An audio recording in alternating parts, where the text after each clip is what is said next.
بەرنامە شوێن 50 دەست پێ دەکات پێتان دەڵێن. سەرۆکوەزیران مەسعود بارزانی لە کابینەی حکوومەتی هەرێمی کوردستان چی کرد بۆ کەمکردنەوەی ڕووداوەکانی هاسۆ، زیانە مادی و قوربانیەکان و ئەو هەوڵانە بۆ هۆکاری چ لەم بەرنامە بە شێوەیەکی مەیدانی ورد باز لەم بابەتە دەکەین. بۆ یەکەم جاریش ئەوە دەخێنە ڕوو ڕێژەی ڕووداوەکانی هاسۆ قوربانیان لە ئەنجامی هەوڵەکانی حکوومەت وەک خەمخۆرێک بۆ هاوڵاتیان گەیشتە شوێ وەچی بەسەر هات. ئەم هەوڵانە لە ئەنجامی چی بوو؟ دوای ئەوەی کە ڕووداوەکانی هاسۆ ڕێژەی قوربانیان بە ڕێژەیەکی بەرچاو بەرز بوو، بەڵام لە کابینەی نوێی حکوومەتی هەرێمی کوردستان ئەم ڕێژەیە بە شێوەیەکی بەرچاو دابەزی، هەوڵەکانی سەرۆکوەزیران دەخێنە ڕوو.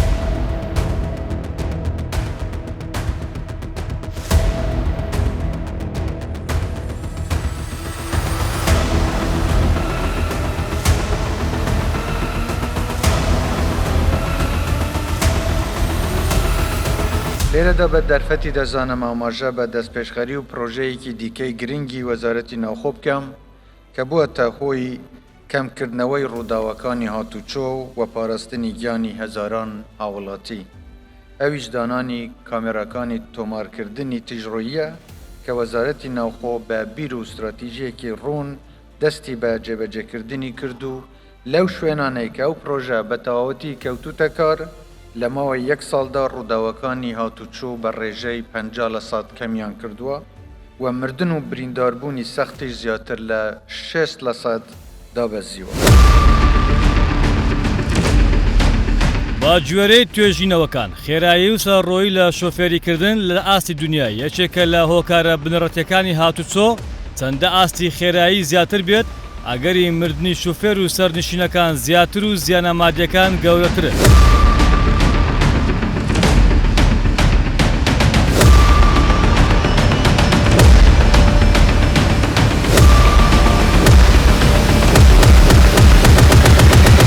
پێناو کەمکردنەوەی زیانەکان و ڕووداوی هاتچۆ لە کابینەی نوێی حکوومەتی هەرێمی کوردستان پرۆژەی کامێرەکانی تۆمارکردنی تیژڕەوی با 4 زۆر و قۆناغ لە هەموو کوردستان خرا بواری جێبەجێکردن.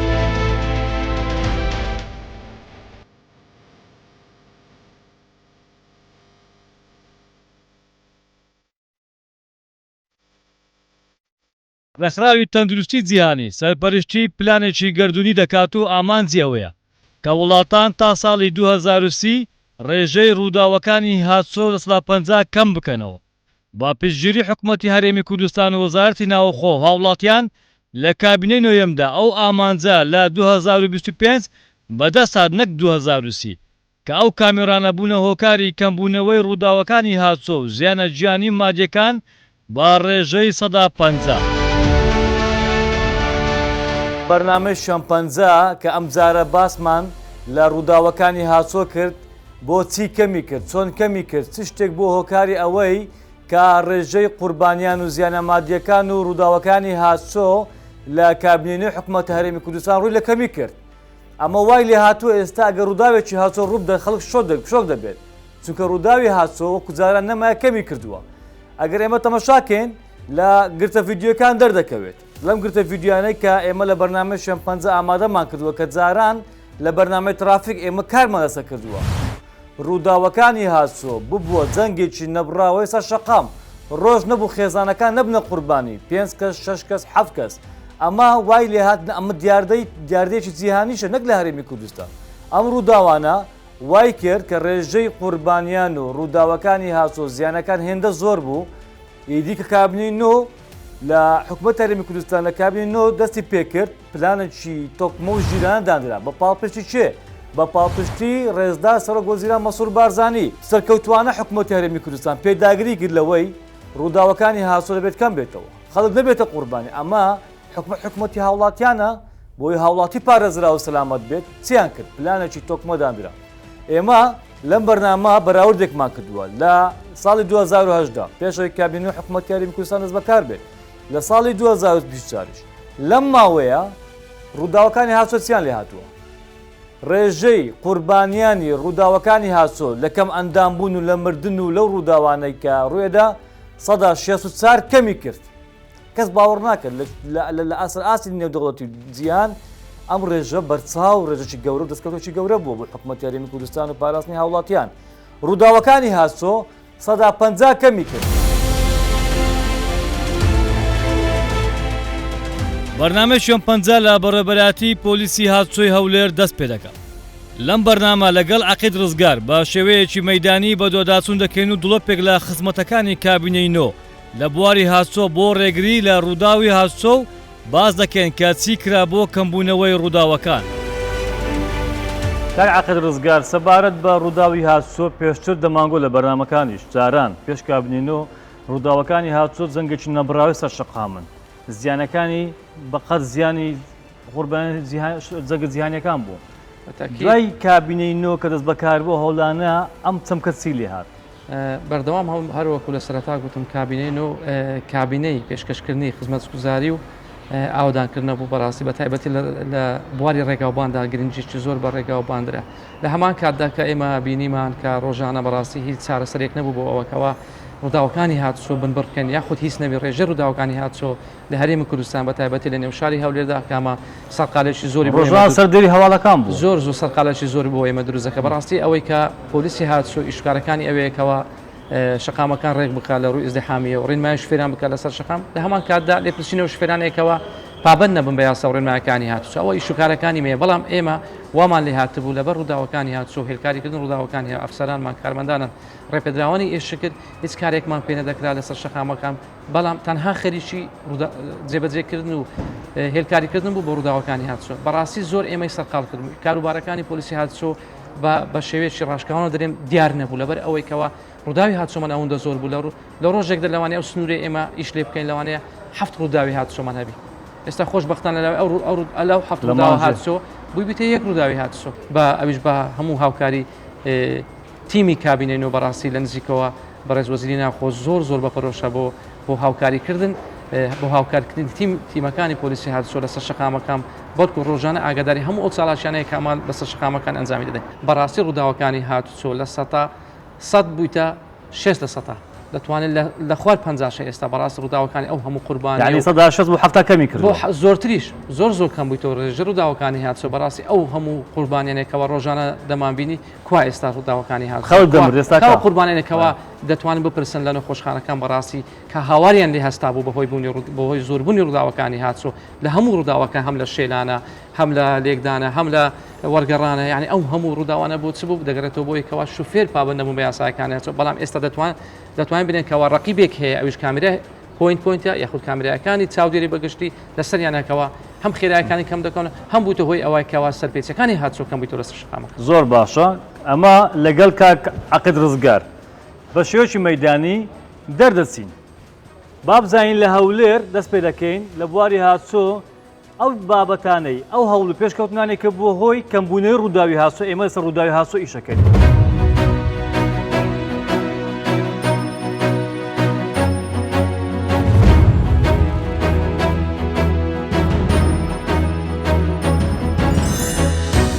ئێمە لە بەڕێبەراتی پۆلیسی هاتسۆی ڕۆژهەڵاتین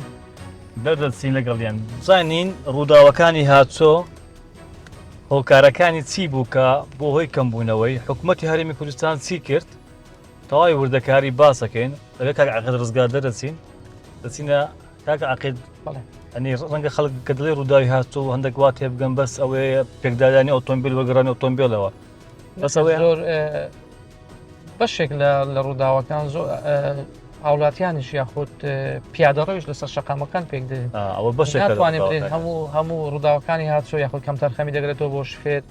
زۆر جا پیادەکانیش هەندێک شوێنیەکەوە گونجاوبی بۆ پەڕینەوە ئەنجامدان بەڕاست لەو شوێنانە زۆر جا ڕووداوی هاتووەمان هەبووە مەبەستیمە ئەوەیە ڕووداوی هاتووە بەس ئەوە نی ئۆتۆمبیل پێکدادانەوە ڕەنگە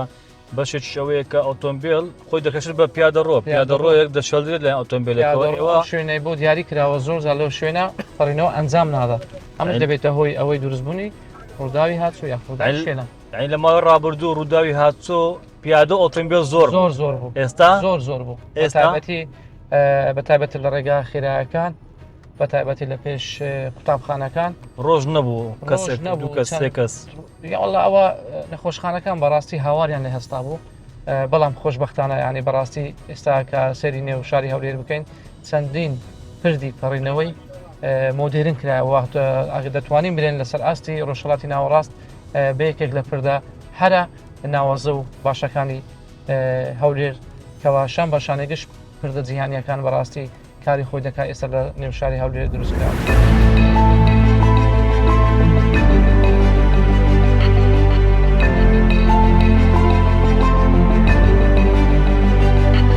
لێرەدا حکومەتی هەرێمی کوردستان هەستا بە دروستکردنی گەورەترین پرد دەتوانین شان بەشانی ئەوە پارک حساب بەڵێ گەورەترین پرد دروستکرا لە ڕۆژهڵاتی ناوەڕاست یاخود لە هیچ شارێکی عێراقەوە پردە نییە. ئەم پردە بە جوانترین شێوە دروستکراهێت بەڵکو یعنی ڕەچاوی پێداویستی تایبەتش کراوە تایبەت بەڵێ هەر بە عەرەبانەی خۆی دەتوانی بەسەرکەوی پەڕینەوە ئەنجام بدە. ئەو پردە با پردێکی مۆدێرن بی یانی پردێک بی سەردەمیان نەبی لەگەر شان بەشانی هەموو وڵاتان بەڕاستیان پردە ئیشکارەکانی خۆی دەکات. لێرە گەورەترین ئیزدیحامیمان هەبوو کەوا خەڵک لێرە تووشی ئاستەنگ دەبوو. لێرە سەدان قوتابی دەپەڕیەوە کەوا ئاستەنجی هەم بۆ ژیانی قوتابیان بەڕاستی لە مەترسیدا بوو. ئەمە هێڵەکەیە ئەمە شوێنی تایبەتە ئەو کەسێت بپایە پێویستی بە هاوکاری کەسبی دەتوانی بە عەرەبانەکەی هیوا دروستکرایە کەسەکە خۆشی تەنیابی بە عەرەبانەکە توانین بپەڕێتەوە.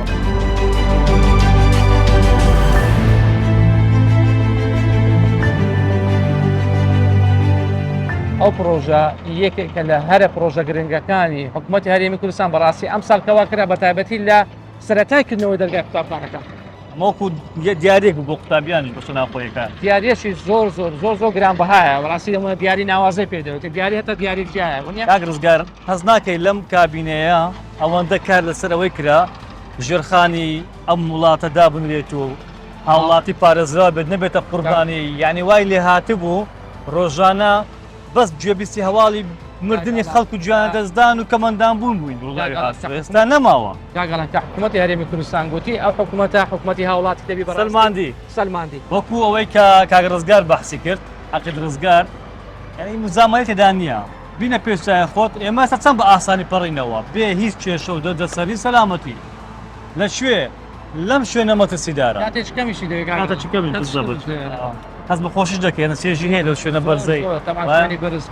ئەمەش پارکەکەی ئەمە حەدیقەکەیتی باخچەکەیتی بەم شێوەیە دەپەڕیەوە بەم شێوە جوان دروستکرا بە ساڵات چوێ مەسەلەن ئەگەر کاتێک بێ پەڕینەوە ئەنجامدا لە شەوان گەنج بە پیاسەش دەنێرەوە دادەنیشتە لێرە خەڵکێکی لە خۆلە نێو پارکە دادەنیشت پارکێکی خنجیلانەیە بەڕاستی خەڵکی بە ساڵات چوو زۆر جار لێرە دادەنیشت پشتی خۆیان دەدەن هەتا دەپەڕنەوە برێنەرێ بەتەمەنە لەوانەیە ئەوە حسابی سەلامەتی و کەسانش کرایە سەلامەتی و کەسەی دێدە پەرتۆ یان دەبێت دارێک گچکیان لەگەرداری گچکە بوو.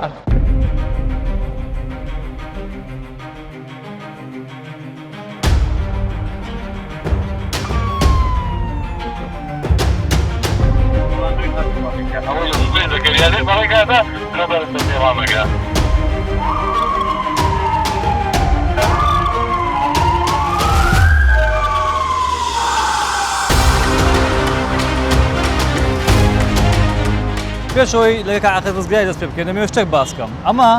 چوارڕیانە ئەم چوارڕیانانە لە ماوە ڕابردوو چۆن بوو ئەمە چرای سوور و سەوزەیە زۆربەی شۆفێران گویان بۆی نەدا ئەمە چرای سوورە یان سەوزە یان زەردە ئەم شوێنی پەڕینەوەی ئۆتۆمبیل ڕیز دەبوو لەسەری شوێنی پەڕینەوەی نەما بوو خەڵک لە چرای سوور نەدەوەستا بەتایبەت شەوان ئەمە وەکو جەپەوا بوو ئەم دەستە ڕاستانە سوورانەوەی نەما بوو لە جیرا ئۆتۆمبیلە شوفێردا قۆرخی دەکرد سەدان ئۆتۆمبیل هاوار لێ ئێستا بوو یعنی زۆربەی جارەمان بینی شوفێران گلەییان دەکرد هاوار لەسەکە کە کەسێک نایە ئەم ڕێڕەوە بکاتەوە ڕێڕێ دەسەر ڕاست سوڕانەوە حکومات وەزارەتی ناخۆ بزەبێت گەڕان دەگەیشت خۆ ناکرێت هەر پۆلیسێک و شۆفێرێک و پۆلیس چگەلدانێن حکومەت بە یەک بڕیار بە یەک هەنگاو بۆ ئەوەی هاوڵاتی بحەسێتەوە خزمەت گوزارشی گەورەی پێشکەش کرد.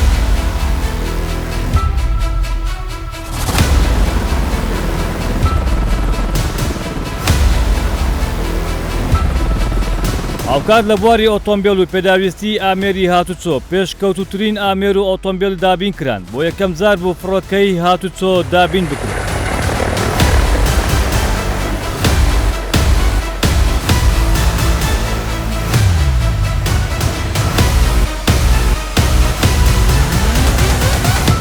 بەرەبەر خەڵک وشیار دەبێتەوە بەرنامە بە بەرنامە خەڵک وشیار و بە بەرنامە بە بەرنامە ئەمە گەیشتنە ئەوەیەکەوە حلی هەموو مەشاکلان چییە؟ ئەو کامیرانەیە کەوا کامیرات جێگیر بۆ تۆمارکردنی سەرپێچەکان لەسەر شەقام بەڕاستی کۆتایی بە هەموو سەرپێچەکان هێنا.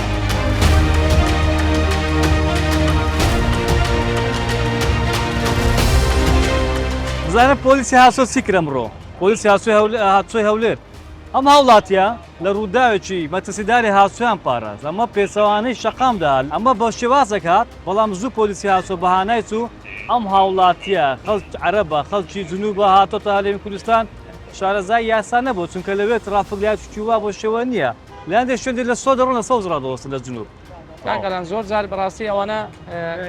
کێشە لە بۆمە دروست دەکەن بەڕاست لە شەقام ئەگەر داوای هاوکاری نەکە لە پۆلیسی هاتوچۆ یعنی ئەو پەیامەکە لە هەموو ئەوانەی خەڵان پێداویستای بەتەوە پەیامەکە بۆ قوتابیانیش بۆ هەموو کەسانێک نەخ تاوانی پێداویستە هەر یەکە بێوێ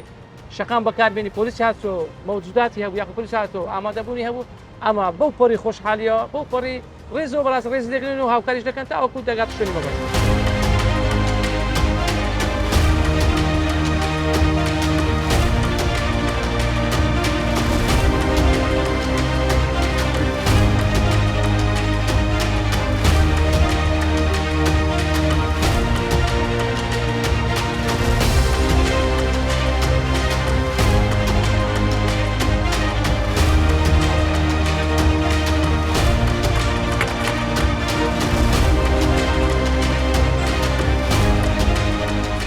الحقيقة أنا جيت من محافظة الأنبار عندي تسجيل سيارة في محافظة أربيل. الحقيقة والواقع اللي احنا شفناه ابتداء من دخولنا إلى سيطرة أربيل إلى أن وصلنا إلى مديرية مرور أربيل. الإجراءات سليمة والتعامل من قبل الضباط والسيد ومدراء الأقسام تعامل جيد جدا. والحقيقة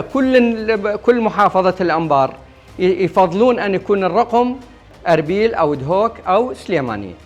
فالحمد لله احنا جينا الصبح اليوم وكملنا إجراءاتنا وكانت عندي صراحة يعني خطأ ما يعني بغير محافظة ما يفض بهاي الطريقة خطأ في السنوية. فتم إجراء يعني سليم جدا وما خلوني أقوم نهائيا قالوا أنت تقعد بمكانك وإحنا مفوض من أحد المفوضين الموجودين بالتسجيل هو يفتر بالمعاملة. فأنا بدوري أشكر كل كادر مرور محافظة أربيل والحمد لله احنا شفنا التطور والإعمار والنظافة وكل شيء يعجب ويعجب الناظر في محافظة أربيل من الأمان وفي التعامل. ودور الحكومة دور بارز جدا وأنا أشكر السيد مسعود برزاني وأشكر حكومته ومسرور برزاني وكل الأسايش وكل العاملين في محافظة أربيل عاصمة كردستان. هي تعمل عمل جيد وإحنا بدورنا بودنا أن نسكن هنا مو نروح رايحين جايين أن نسكن في محافظة أربيل المحافظة العزيزة على كل الموجودين في محافظة الأنبار والمحافظات الأخرى. صراحة مو أنا أريد أقول محافظة الأنبار هي اللي تفضل محافظة أربيل، كل محافظات العراق يتمنون أن يعيشون في أقليم كردستان.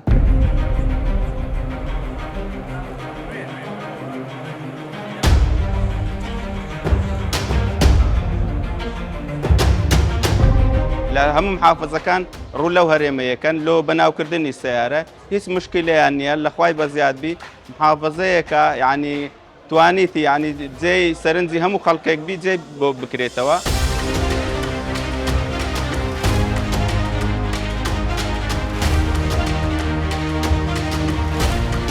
لە هەرێمی کوردستاندا ڕووداوی هاتوچۆ یەکێک بوو لە هۆکارەکانی گیان لەدەستدان و هەروەها بە فیرۆچوونی سامانی هاوڵاتیان. حکوومەتی هەرێم لەم کابینەیەدا بڕیاریدا کە ئاستێک بۆ ڕێژەی ڕووداوی هاتوچۆ دابنێت بۆ ئەوەی ڕووداوی هاتوچۆ لە شەقامەکاندا کەم ببێتەوە و چیتر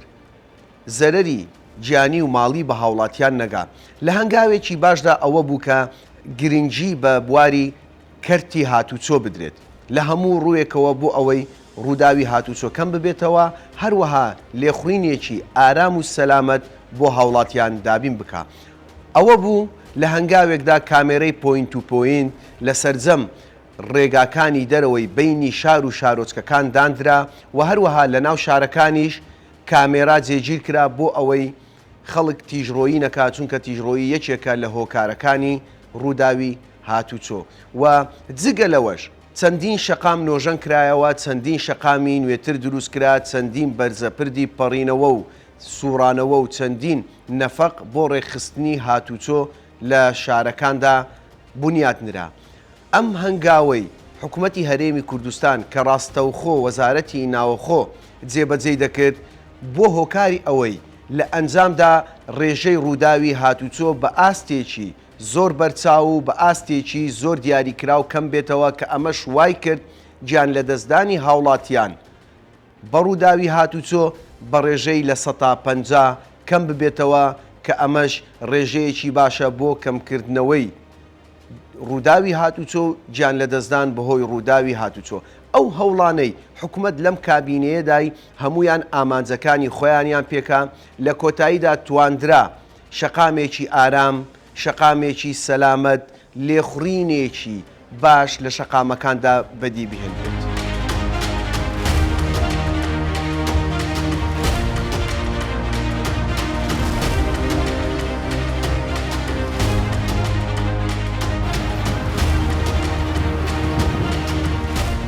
ئێمە وەکو وەزارەتی ناوخۆی حکوومەتی هەرێمی کوردستان بەڕێوەبەراتی هاتوچۆی هەولێر بەشی کامیرە و سەرپێچەکانی هاتوچۆ ئێمە ڕۆژانە کامیرەکان دەردەکەین. چەند جۆرە کامیرەکمان هەیە. سپاس لە بۆ خی گەورە لە کابینەی نوێ حکوومەتی هەرێمی کوردستان کە گرنگجەشی زۆر بە کامیرەکانی چاودێری تیشڕۆیی دراوە کە ئەوەش هەمومان دەبینین ڕۆژانە ئەنجامەکانیش کە دەبینین بوویتە هۆی کەمبوونەوەی ڕوودانی هاتوچۆ بە تایبەتی ڕووداوی هاتوچۆی مەترسیدار هەر لەبەر ئەوانەوە کە حکوومەتی هەرێمی کوردستان گرنگێکی زۆری پێدا بۆ ئەوەی کە ڕووداوی هاتوچۆکەم بکاتەوە و کە ڕێژەکەشی دیارە هەروەکو برا گەورە لە باسی کرد کە ڕێژەی ڕووداوی هاتوچۆ کەم بوویتەوە بەهۆی کامیرەکانی تیشڕۆیی. ئەوەش دەگەڕێتەوە لە بۆ هەوڵوماندیبوونی هەموو لایەک لە سەرۆک وەزیران و وەزارەتی ناوخۆ وەزیری ناوخۆ بەڕێوەبەری هاتوچۆی هەولێر و بەڕێوەبەری دیوان لێرەوە سپاسیان دەکەین، دەستخۆشیانی دەکەین. داوا لە هاوڵاتیانیش دەکەین پابەندی ڕێنمایەکانی هاتوچۆ بن، پابەندی ئەو ڕێژەیە بن کە لە بۆیان دیاریکرا لە شەقامەکاندا لێ بخۆن. و لە کامیرەی جێگیرمان هەیە کامیرە جێگیر و کامیرەی خولاوەکان ئەوانە قایشیش تۆمار دەکاتن ئەگەر لە حالەتەکە و غەڕامەی مۆبایلیشی لە هەژمار دەکرێت لە کاتەکە ئەگەر خێرایی تیژڕۆی ئەنجام دابی. بەڵام ئەگەر خێرایی تیژڕۆی ئەنجام نەدابیتن ئەو غەڕامانەی لە بۆ هەژمار ناکرێتن. بینە سەر کامیرە یوتێرنەکان کامێر و تێرنەکان کە دانرایە بەڕاستی سوودەکی زۆری هەبوو لە بۆ ڕێخستنی شەقامەکان، لە بۆ ڕێخستنی تۆمبیلەکان کە دەتوانن یەک ڕیز بسوڕێنەوە، ناتوانن زیاتر بسوڕێنەوە. ئەوەش تا ڕادەیەک دیاردەکی جوانی بە سیمای شار بەخشیوە.